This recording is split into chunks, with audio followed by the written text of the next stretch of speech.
Okay, it's great for us to get back in action. The week off was it worked out terrific for us.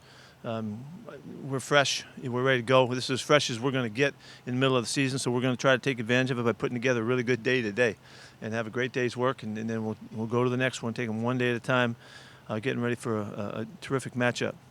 The Cardinals couldn't have done much more to catch your attention than what they did Monday night. They look great, and they're red hot and explosive and fired up and all of that, and we better get our game right to have a chance.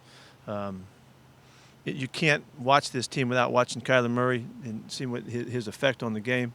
He's a game changer. Athleticism, poise, playmaking ability, and all of that, and they've got guys around him. Kenyon Drake is an explosive football player, as we saw again on Monday night. Remembered all the things that he's done in the past.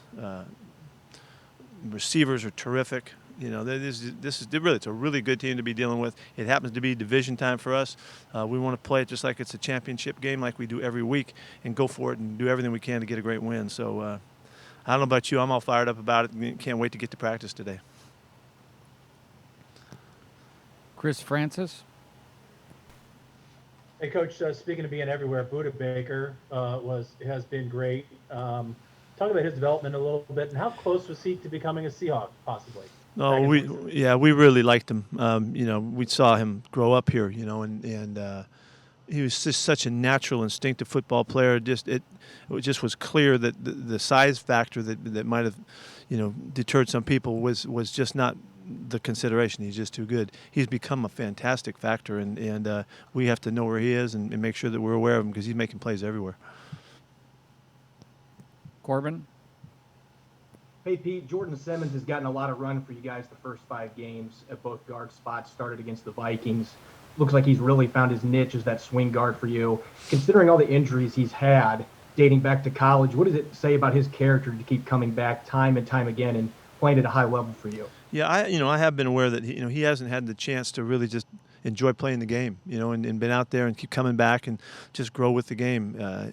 Think how far he's come with the limited amount of background play, and it's because he's a really talented kid. And he plays really hard, and he's tough and huge and all that, and so it's really wonderful to see him out there. And he does give us flexibility. He's a run blocker and a pass protector, and he's a monster of a size guy to keep the guys away from Russell. So we're really excited that he's been playing so regularly. We have no problem. He plays like a starter for us, and that's a real bonus for us. Jen? Coach, we saw that you signed Michael Kendricks to the practice squad. What do you hope he brings to the mix? Well, Michael's a really good ball player, and we thought he did great stuff for us in the past. Had a huge injury, has done a marvelous job of returning. Right now, this is the first day that he's practiced, since he got hurt. So we're going to take it slow and make sure that Mike's gets enough time to get going again. Then we'll see where he fits in. He's versatile. He's going to start, at his best spot at will and get in there and see how he does there, knowing that he can play the Sam spot. And we used him all over the place when he was here. So in the last couple of years, so we're really excited to get him back. Really thrilled that Mike, will take this time to get himself football shape, and he's well conditioned kid. He's strong as hell. So it's none of that stuff. He just needs to get football wise ready and. So I'm really happy that he's here. I've really liked Mike, and I'm glad that he's with us. John? Pete, this game kicks off a stretch of 4 division games in the next 5 weeks. Just you haven't played anybody in the division yet, but how good does the NFC West look, and how tough is it going to be for whichever team emerges? I think this is as tough as it gets. I don't know that anybody's got to play, a row of teams like this, and so we'll have a month from now, we'll have a pretty good feel for how everything's fitting. It's exciting to see the division, come back around like this. We've seen it go kind of up and down over the years, and it always seems to keep coming back strong, and we're strong again. Everybody can play football. There's, injury factors have entered into some of the play of the teams, and as everybody kind of finds their way, gets back to balance, it's a really difficult schedule for us, and so we take them 1 week at a time, and we're going to play them, every one of them like it's the only game in the world, and go for it, and that's what we're doing this week. Joe? Pete, just about 30 minutes ago, Adam Schefter reported that the Seattle Seahawks are in a position to push to sign Antonio Brown after his reinstatement in Week 8. Just curious if you can comment on that and your potential interest in Antonio. We have endeavored to be in on everything that's going on, and John has done a marvelous job of always being tuned into what's happening, and this is no exception, So we'll see what happens, as we go forward. But we're tuned into what's happening there. With a player like that, how much digging do you have to do into his troubles, both on the field and with teams, and into what has happened off the field? Yeah, we're nowhere there right now. So let's wait and see what happens and all that. But we do all of the homework we can think of doing. I mean, we will never think that we can leave a stone unturned, and so that's how we how we approach everything, and so we'll continue to do that here. Greg? Pete, how much is that decision on to pursue Brown related to Josh Gordon's situation and whether you're going to get him back or not? Well, I mean, all I can tell you is that we're doing, we're in on everything, we know about Josh's situation as well, and we're just, we take them as they come, kind of, and hopefully we're really well prepared to make the right choices and figure it out how it fits and all that kind of stuff. So those are not those situations are not connected; they're handled independently. Fans see the name Antonio Brown, and of course they go crazy, and the possibilities of that. Can you at least handicap how realistic this possibility is, or is this just an agent floating something out there for getting leverage and interest? Okay, I don't want to answer either end of that, the way you presented that question. So, we just, this is what happens. This is a high-profile football player, and he's had a tremendous history and all that. So, the fact that it's really, it's everybody's curious about it. It makes sense, and so I don't think I answered any of one of those. So good. Next. I tried. Good shot. Tim? Pete, what's the plan for this week with Jamal Adams and Jordan Brooks? Well, they're on their own plans. Jordan is at practice. Will be at practice today, and Jamal will hold out. We need more information there. So each one of these are just one day at a time, see what happens, and then see what happens the next day, how guys return. So we won't really know anything till later in the week. What more information are you seeking regarding Jamal's injury? Whether he's full speed or not. Nico? Hey, Pete. Hey. Just wanted to ask, is there any correlation with this Michael Kendricks move into how Jordan Brooks is playing out, or how Cody Barton has been playing? No, right now it's just getting good football players that are available and give them a chance to compete. It's a long season. So much stuff happens, and we need all the help we can get to endure. And Michael's been a really good ball player, and the fact that he's played all over the place, his experience and all that, we're fortunate to get him on a practice squad right now. He's still a free agent and all that, but he's on his road to recovery right now and coming back in, proving that he can do it. So. But the other side of it, let me say this too: that Jordan coming back this week, if that's what happens, and he can play in the game, well, that makes us happy. Now we're excited to get that guy out there, and we'd love to see him play some more and get just get some action and just get comfortable with our play. Cody's done a nice job filling in at the will spot, and so this is a competitive situation, and we'll just let it play itself out. Thank you, Coach. Sure. Jackie? Hey, Coach, going back to Kyler Murray, how has he developed in his second year here in the league? And then just what challenges does he present with his mobility? He really presents ultimate challenges. There's only a couple guys like him that are playing this league because of the explosive speed that you see.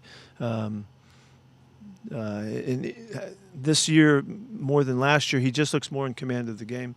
He's he's making really good choices to take advantage of his ability to run.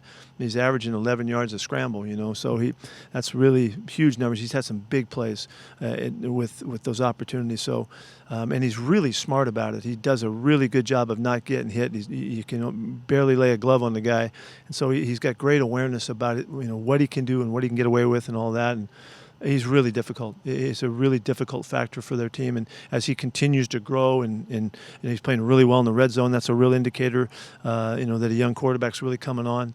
And so, he's going to be difficult.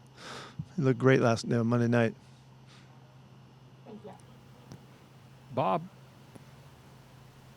Hey, Pete. Well, maybe just to get all these out of the way. On Josh Gordon, did you guys anticipate you would know something by now when you signed him, or is there any frustration with not knowing anything on that situation?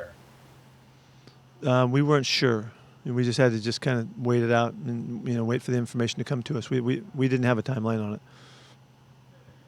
And Philip Dorsett, is he any closer to returning, or what's his situation? Yeah. I'm getting really good reports from Phil. He's feeling good about his running, and we're just trying to make sure and guarantee that once he's back, he stays back, and we don't want to rush that at all. But yesterday they said that was the best day he's had since he came to camp, and so he's getting closer, and we're pretty excited about that. Art. Pete, you talked a lot about Budda Baker and how good he was back in 2017 draft. Were you close to taking him with your top pick? Really, Art, I can't remember what that situation was in terms of Budda, but we wanted him as a guy to be on our team. It wasn't necessarily about our pick. We might not have had a chance. I don't remember exactly the circumstances of who else was there at the time, but he's a great talent, and we would love to have had him on our team. We just weren't able to get it worked out. Brady. My question was asked, so I'll pass. Thanks. Cool. Thanks for passing. Appreciate passing. Yeah. Hey, Pete. Just going back to Jackie's question, how rare is it to see a quarterback develop from year one to year two in terms of decision making, and just knowing, and that presence of the command in the offense? And is there anyone you can equate that to? Besides three on your team? There's just a logical learning curve. That first experience, it can be such a blur to the guys, that when you come back, everything looks different, and this is a really natural football player. I mean, he already has great feel for the game, and he understands his own ability well. I think he seems to be more bold this time around in taking off, in making things happen. It's a natural emergence in growth that happens. Russ is the best example because they're more similar style and impact in the way they play the game. So there's just so much to learn and so much to grow. But when you have that much natural ability like Russ had, the decisions just kind of come to him, and they make things look easy kind of at times. And they're just really special ball players, and the instincts, the savvy, the awareness, all that stuff, and I would really attribute a lot of that to his all-around athletic ability, playing baseball and football, and probably was a ridiculous point guard in high school and all that. I don't know if he played or not, but it's all of those skills it takes to have the awareness to make the decisions that they do and create the opportunities and the options that they find. And so he's going to be a fantastic player for a long time. He's just getting going. Russ talks about his commitment to greatness, and given everything you said, can you kind of see that as well in Kyler? Because there has to be that commitment. Yeah, I don't know that. I don't know him well at all, so I don't know. I would just the big time decisions he's always made, where he's chosen to go and play and put himself in position. Not go baseball and go football. He's deep into competing. And so. I would think his commitment to it is a classic, if you will, commitment to being a great competitor. I can't imagine him not being that. I don't know that, but everything leans that way and looks that way. Thanks. Michael Sean. Hey, Pete, how have these conversations you've had with your team about voting differed from maybe 2012 or 2016? Man. Yeah, Yeah, we're in a whole different ball game. I mean, I'm wearing shirts all the time, and everything else. And we're talking about stuff. Gave an update on the national voting numbers, today in the meeting. We just kept it topical. I think our country has taken a whole new step in this regard and awareness and all of that, and which is a really positive move for all of us, and people allowing themselves the power of making their vote. Is really a wonderful aspect of what our country and democracy is all about. So I'm thrilled that we're involved with it, and I regret the fact that we weren't better talking about it before, and we should have known. Why didn't I know then? But we know differently now, and so this is a really special time, and hopefully all of the young kids, the ones that are turning voting age, and those that are approaching it, will be a part of this wave of focus and interest in what's so important in our country. So it's a really great time. Was there something maybe personally for you that created a sense of urgency this time around versus those other election cycles when you're coaching the team? Yeah, I do think so. I think that I'm more socially aware than I've ever been, and I've been more influenced, more clearly committed, and really respecting the role that I have and the opportunity I have to help other guys and influence the people around. Also to vote, we're making commercials. We're doing everything we can think of to help out. It's just been an outpouring of awareness, and I honestly I feel kind of bad that it wasn't more obvious before. But this is where it is now. We need to cash in and make change, and so to do that, we all got to be the change, and that means we got to act in accordance and speak on the topics and be willing to make a statement and all of that. So. Thanks. Sure. Joe Fan. Pete, a couple quick follow-ups. Just to be clear, did Jamal suffer a setback? No. Okay. And then with Josh Gordon, I know we've asked you about it a ton, but have you gotten a reason why this has taken so long? We've seen Alden Smith and David Irving and other players get reinstated, but it's been complete radio silence with Josh. And even Antonio Brown, it came out, this is the length of his suspension, and then you kind of knew what the timetable was. But this seems really interesting that the NFL hasn't announced anything. I'm just curious if you've been told anything. No, everybody's in their own, in their own cycle, and each one is considered independent of the others, and the decisions are made by the league, and we really don't know and don't have contact to speak of here. So we don't know any more than really you do at this point. We're just waiting it out for word from the league, unfortunately. So are you done asking those questions, or keep going?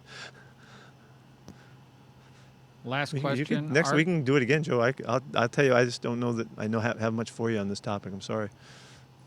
Don't mind you asking. Art, last question. Pete, have you or the club had any conversation with public health officials about admitting fans for the next home game?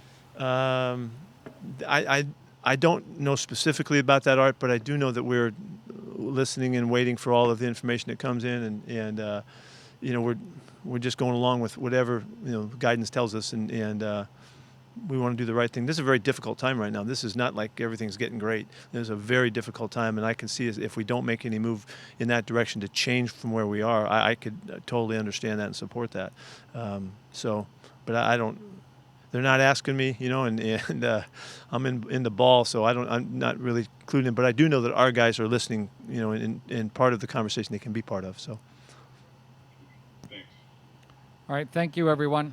See you, everybody. Jaron Reed is up next.